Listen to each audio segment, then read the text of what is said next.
आज Pune agree hackathon या उपक्रमामध्ये कृषीच्या क्षेत्रामध्ये अतिशय सुंदर अशा प्रकारचे विविध संशोधनं हे मांडण्यात आले। त्यातल्या 9 क्षेत्रांमध्ये 18 लोकांना आम्ही पुरस्कार दिले आहेत। ज्यांना पुरस्कार मिळाले आहेत त्यांचे इनोव्हेशन आम्ही इन्क्युबेट करू, त्याला स्टार्टअपमध्ये परिवर्तित करू आणि शेतकऱ्यांना त्याचा फायदा होईल अशा पद्धतीनं आम्ही प्रयत्न करू। मागील वर्षीच्याही ॲग्री हॅकॅथॉनमधील जे विजेते होते त्यापैकी 4 प्रॉडक्ट्स आता मार्केटला आले आहेत, 12 अजून मार्केटमध्ये येण्याच्या तयारीत आहेत। यामध्ये माती परीक्षणापासनं, कीड व्यवस्थापनापासनं, पेरणी तंत्रापासनं, कापणी तंत्रापर्यंत प्रत्येक क्षेत्रामध्ये इनोव्हेशन करण्यात आलेलं आहे। ज्या गोष्टी आपण शेती करता वापरतो त्या प्रत्येक गोष्टीत अतिशय ऑप्टिमम त्याचा उपयोग कसा करायचा की जेणेकरून उत्पादन खर्च कमी होईल, पाणी कमीत कमी लागेल, युरिया असेल, DAP असेल, न्यूट्रिएंट्स असतील, या प्रत्येक गोष्टीचं रॅशनलायझेशन करणाऱ्या अशा प्रकारच्या हे सगळे प्रयोग आहेत। त्यामुळे शेती क्षेत्राला याचा मोठा उपयोग होईल। मी 2 घोषणा आज केल्या आहेत। हे जे पुणे ॲग्री हॅकॅथॉन आहे हे पुढच्या वर्षीपासनं संपूर्ण महाराष्ट्राच्या स्तरावर आम्ही करू।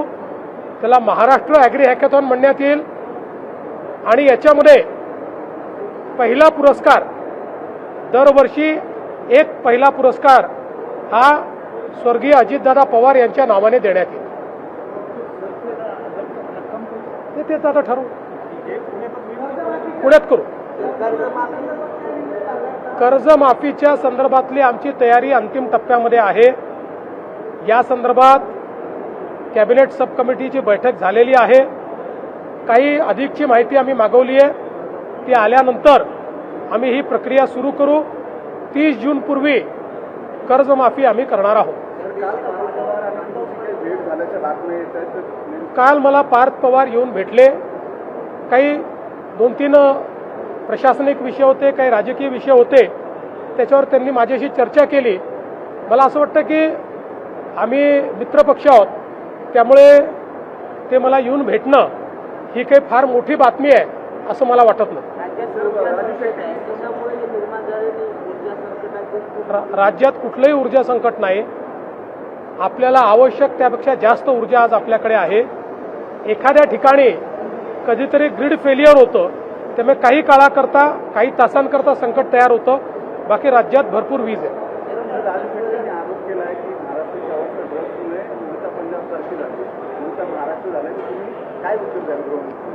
असं आहे की आपल्याला आकडेच या ठिकाणी पाहायला मिळतात।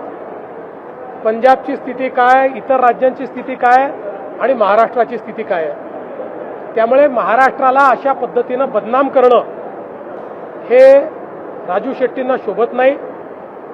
अर्थात अंमली पदार्थ हा एक हे मोठं आव्हान आहे, केवळ महाराष्ट्रासमोर नाही संपूर्ण देशासमोर आहे।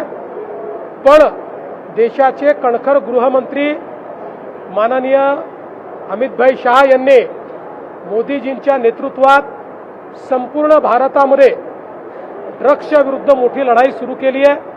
महाराष्ट्र त्यात अग्रणी आहे। काही काळ हा लढा आपल्याला द्यावा लागेल, पण मला विश्वास आहे की निश्चितपणे आपला विजय त्याच्यात होईल।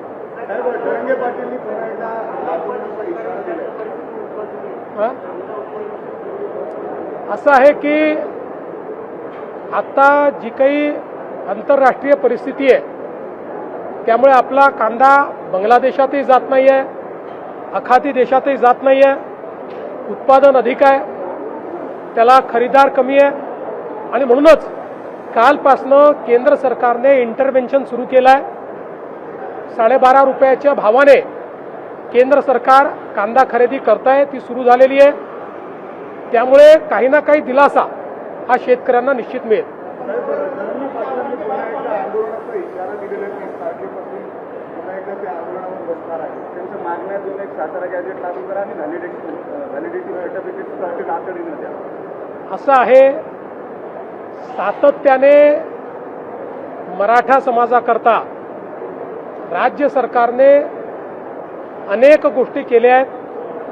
यामध्ये सारथी संस्था तयार करून आपले अनेक मराठा तरुण IAS, IPS, MPSC स्पर्धा परीक्षांमध्ये आज त्या ठिकाणी उत्तम यश संपादन करतायत. अण्णासाहेब पाटील आर्थिक विकास महामंडळातनं रेकॉर्ड इतके उद्योजक मराठा समाजातले आपण तयार केले आहेत. शिक्षणाचं क्षेत्र असो, सगळ्या स्कॉलरशिप आपल्या चाललेल्या आहेत. ज्यांना हॉस्टेलमध्ये जागा मिळत नाही त्यांच्याकरता निर्वाह भत्त्याची योजना आपण चालवतो. नवीन हॉस्टेल्स तयार करतो. कुठलीही योजना बंद नाही आहे. या ठिकाणी प्रमाणपत्र मागितलं आहे आणि खूप प्रमाणपत्र पेंडिंग आहेत अशी परिस्थिती नाही. जे प्रमाणपत्र मागितले जातात त्यातले जे त्या नियमात बसतात ते सगळे दिले जातात आणि पेंडन्सी कुठेही फारशी तुम्हाला त्या ठिकाणी पाहायला मिळत नाही. आता याची जी काही व्हॅलिडिटीची प्रोसेस आहे ही प्रोसेस सर्वोच्च न्यायालयाच्या निर्णयानुसार केली जाते. त्याची कमिटी ही सर्वोच्च न्यायालयाने तयार केली आहे. त्याचे निकषही सर्वोच्च न्यायालयाने तयार केली आहे. त्या समितीला पूर्ण स्वायत्तता सर्वोच्च न्यायालयाने दिली आहे. ते काही राज्य सरकार त्याच्यामध्ये हस्तक्षेप करू शकत नाही. त्यामुळे त्या नियमानुसार कमिटी व्हॅलिडिटी देखील करते आणि सातारा गॅझेटचा जो काही या ठिकाणी संबंध आहे, आपल्याला माहिती आहे हैदराबाद गॅझेट दिल्यानंतर त्याची केस ही आत्ता माननीय उच्च न्यायालयामध्ये चाललेली आहे. अजून त्या केसचा निकाल लागलेला नाही. त्यामुळे कंटेम्प्ट ऑफ कोर्ट कुठेही होऊ नये या दृष्टीनं त्या ठिकाणी आमच्या लॉ अँड ज्युडिशरी डिपार्टमेंटनी जे काही सल्ला दिलेला आहे त्या सल्ल्यानुसार आम्ही काम करतो. कुठेही मराठा समाजाकरता आम्ही केलेल्या योजना स्लो केल्या नाहीत, बंद केल्या नाहीत. उलट अधिक ताकदीनं आम्ही त्या चालवतो आणि जेवढं मराठा समाजाकरता मुख्यमंत्री म्हणून मी आणि एकनाथराव शिंदेजींनी केलं, मला वाटत नाही की महाराष्ट्राच्या इतिहासात कुठल्याच सरकारमध्ये झालेलं आहे. तथापि लोकशाही आहे, प्रत्येकाला मत व्यक्त करण्याचा अधिकार आहे, त्याला तुम्ही थांबवू शकत नाही.